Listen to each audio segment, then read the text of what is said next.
আসসালামু আলাইকুম। Welcome to easy English literature BD. আজকে আমরা আলোচনা করব এফআর লেভিসের বিখ্যাত এসে লিটারেচার অ্যান্ড সোসাইটি। এফআর লেভিস এখানে লিটারেচার এবং সোসাইটির সম্পৃক্ততা বোঝাতে গিয়ে popular culture, sophisticated culture, literature সম্পর্কে মার্ক্সবাদীদের ধারণা, লিটারেচারকে উইলিয়াম ওয়ার্ডসওয়ার্থ, উইলিয়াম ব্লেক, জন বেনিয়ান কিভাবে প্রেজেন্ট করেছেন এবং সর্বোপরি একটি পারফেক্ট সাহিত্যকর্মের যে কোনো পরিসীমা রাখা যায় না, সেটি মূলত লেভিস এখানে বোঝাতে চেয়েছেন। সাহিত্যের ব্যারিয়ার ভাঙাই মূলত এফআর লেভিসের এখানে মেইন টার্গেট ছিল। We know literature ডিপিক্টস the picture of society and culture. এখানে একটি সমাজ কেমন ছিল তা সম্পর্কে জানতে হলে অবশ্যই আমাদের সেই সময়ের সাহিত্যগুলোকে পড়তে হবে। অর্থাৎ লিটারেচার হলো সমাজের একটা রেকর্ডেড রূপ। তাহলে সেই রেকর্ডেড রূপ কেমন হওয়া উচিত? অবশ্যই তাহলে সাহিত্যে ধনী গরিব উঁচু নিচু সব শ্রেণীর সব পেশার মানুষের অর্থনীতি, রাজনীতি, সেখানকার গ্রাম শহর সব কিছুরই একটা সুস্পষ্ট ধারণা থাকতে হবে।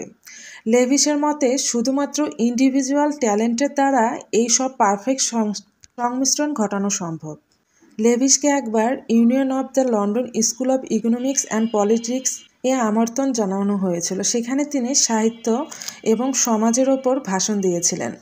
সাহিত্য এবং সমাজ কিভাবে একে অপরের উপর নির্ভরশীল সে বিষয়ে তিনি মতামত প্রকাশ করেছেন। লেভিস এখানে 5টা বিষয়ের উপর গুরুত্বারোপ করেছেন: literature, tradition, popular culture, sophisticated culture, society এবং ইন্ডিভিজুয়াল ট্যালেন্ট। লেভিসের মতে লিটারেচারের মাধ্যমে কোনো সমাজকে খুব ভালোভাবে জানা যায়। সমাজের সব কিছুই লিটারেচারের অন্তর্ভুক্ত, আর এটা ইন্ডিভিজুয়াল ট্যালেন্টের মাধ্যমে সম্ভব। ইন্ডিভিজুয়াল ট্যালেন্ট বলতে রাইটারের ট্যালেন্টকে বোঝানো হয়েছে। লেভিসের মতে রাইটারকে সবসময় নিরপেক্ষ থাকতে হবে, তাকে নিউট্রাল থেকে সমাজের সার্বিক চিত্র তুলে ধরতে হবে। অপরদিকে সমাজও লিটারেচার ছাড়া চলতে পারে না। এখানে লেভিস পপুলার কালচার এবং সফিস্টিকেটেড কালচারের কথা বলেছেন। পপুলার কালচার বলতে আমরা যা পড়ি ও শুনি। যদি কোনো সাহিত্যিকের বই জনপ্রিয় হয়ে যায় এবং জনপ্রিয় হওয়ার পর আমরা যে আগ্রহ নিয়ে পড়ি সেটাই হলো পপুলার কালচার। এক্ষেত্রে কোনো সিঙ্গারের গান জনপ্রিয় হবার পর তা শোনাও হলো পপুলার কালচার। সফিস্টিকেটেড কালচারটা হলো একটু হাই লেভেলের। কোনো চিত্রশিল্পীর আর্ট দেখা, ক্লাসিক মিউজিক শোনা বা ডান্সিং প্রোগ্রামে অংশগ্রহণ করা হলো সফিস্টিকেটেড কালচার। লেভিসের মতে পপুলার এবং সফিস্টিকেটেড কালচারের পারফেক্ট সংমিশ্রণ শুধুমাত্র ইন্ডিভিজুয়াল ট্যালেন্টের মাধ্যমে সম্ভব, এবং এর একটি পারফেক্ট এক্সাম্পল হলো জন বেনিয়ানের দ্য পিলগ্রিমস প্রোগ্রেস। এখানে ভ্রমণের মাধ্যমে জ্ঞান অর্জনের কথা বলা হয়েছে। জন বেনিয়ানের সমাজটা ছিল রিচ কালচার, এবং সেই রিচ কালচার নিয়েই পিলগ্রিমস প্রোগ্রেস লেখা হয়েছে। লেভিস পিলগ্রিমস প্রোগ্রেসকে মাস্টারপিস বলেছেন, কারণ এখানে সামাজিক জীব হিসাবে মানুষের সব কর্মকাণ্ড ছিল। এখানকার প্রোটাগনিস্ট হলো খ্রিশ্চিয়ান। তিনি একজন অর্ডিনারি ম্যান ছিলেন এবং ওই রিচ সোসাইটিতে থেকেও তিনি একজন সাধারণ মানুষের মতো জীবনযাপন করেছেন।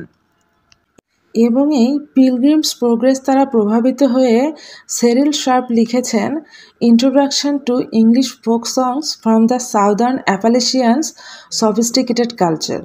এখানে আমেরিকান রিচ লাইফ থেকে বেরিয়ে আমেরিকার পাহাড়ি অঞ্চলের মানুষের জীবন তুলে ধরা হয়েছে। এখানে একটা আলাদা কালচার রয়েছে, যাকে তিনি লিভিং আর্ট অফ লিটারেচার বলে আখ্যা দিয়েছেন।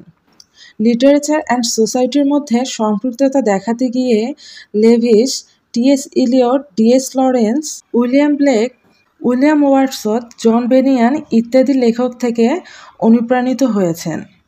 ফলস্বরূপ তিনি the great tradition, the common pursuit, new bearings in English, the novelist, education and university ইত্যাদির মতো অনেক বিখ্যাত বই লিখেছেন।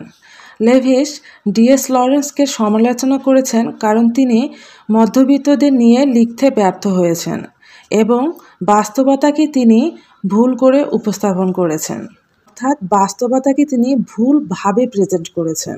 লেভিস মার্কসিস্ট থিওরির সমালোচনা করেছেন। কার্ল মার্কস সাহিত্যের গুরুত্ব না দিয়ে অর্থনীতি, বস্তুবাদী চিন্তাধারা এবং রাজনীতির প্রতি গুরুত্ব দিয়েছেন। কার্ল মার্কস লেভিসের একদম বিপরীতে অবস্থান নিয়েছেন। লেভিসের লিটারেচারের মধ্যে লেভিসের মতে লিটারেচারের মধ্যে সব কিছু থাকবে। অর্থনীতি ও রাজনীতি যেমন ইম্পর্ট্যান্ট, ইতিহাস ঐতিহ্যও তেমন ইম্পর্ট্যান্ট। এখানে লেভিস টি.এস. ইলিয়টের ট্রেডিশন এবং ইন্ডিভিজুয়াল ট্যালেন্ট এসেটির ও সমালোচনা করেছেন। এই এসেটিতে ইলিয়ট রাইটারকে ডিপার্সোনালাইজড হতে বলেছেন, কিন্তু লেভিসের মতে ইন্ডিভিজুয়াল ট্যালেন্ট কখনো ডিপার্সোনালাইজড হতে পারে না। লেভিস এখানে উইলিয়াম ব্লেককে সমালোচনা করেছেন, কারণ ব্লেক আবার সমাজকে গুরুত্ব না দিয়ে শুধুমাত্র ইন্ডিভিজুয়াল ট্যালেন্টকে গুরুত্ব দিয়েছেন। লেভিস উইলিয়াম ওয়ার্ডসওয়ার্থকেও সমালোচনা করেছেন, কারণ উইলিয়াম ওয়ার্ডসওয়ার্থ শুধুমাত্র রাষ্ট্রিক লাইফ নিয়ে সাহিত্য লিখেছেন। লেভিসের মতে শুধুমাত্র রাষ্ট্রিক লাইফকে বেছে নেওয়াটাও কখনো পারফেক্ট লিটারেচারের অংশ হতে পারে না। লেভিসের মতে পারফেক্ট লিটারেচার হলো popular culture, sophisticated culture, rustic life, urban life, society, heritage, individual talent ইত্যাদির সংমিশ্রণ থাকতে হবে। লিটারেচার যেন কোনো নির্দিষ্ট একটি টপিকসের মধ্যে আবদ্ধ না থাকে, বরং এই সবকটির পারফেক্ট সংমিশ্রণের মাধ্যমে একটি পারফেক্ট লিটারেচার তৈরি করা সম্ভব। লিটারেচার অ্যান্ড সোসাইটি অনেক জটিল একটি টপিকস। এই টপিকসটি পড়তে গিয়ে আমরা অনেক রাইটারের ভুল ত্রুটি সম্পর্কে জানলাম। আশা করি এই সামারিটি পড়ে আপনারা ইজিলি সব কোশ্চেনের অ্যান্সার করে আসতে পারবেন। তারপরেও যদি কোথাও কোনো সমস্যা মনে হয় তাহলে আমাদের কমেন্ট বক্সে অবশ্যই জানাবেন। Easy English literature video always আপনাদেরকে অনেক জটিল এবং কঠিন বিষয়ের অনেক সহজ সমাধান দিয়ে থাকে। আপনারা দয়া করে লাইক, শেয়ার অ্যান্ড সাবস্ক্রাইব করে আমাদের পাশে থাকবেন। ধন্যবাদ সবাইকে।